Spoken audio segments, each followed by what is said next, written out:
Ito po tayo ng tapsilog. Ayan. Ito na yung tapsilog. Ayan. Tapsilog. Ito naman itlog. Ayan.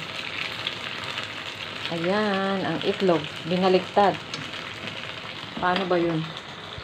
Ito pa po. Magluto tayo pa ng isang itlog. Lagyan natin. Ayun. Hindi ako marunong magpiga. Hindi talaga cook. Nalagyan. Hindi lumusot yung itlog. Ayun. Hindi ako marunong. Yung iba, ginaganon eh. Ganyan.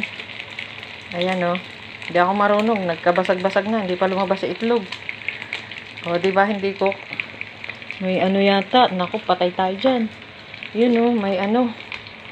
Kailangan alisin natin yun. May ano. Yun o. Yung balat ng itlog. Ayan pa yung isang niluto ko. Meron yata. Patay tayo dyan. Ayan o. Itlog.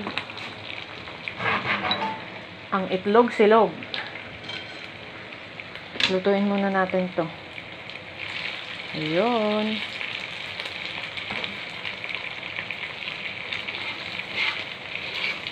Ano ba yan? Iba yung ilalagyan ko pala. Hayaan na natin dyan yan. Okay? Ngayon, itong kanin natin, dito na natin siya. Ayan. Kasarap kumain ng kanin ito. Ayan o. Wow, mapapakain ako ngayon. Walang reduce. Walang reduce. Ayan, tinakpan ko para maluto.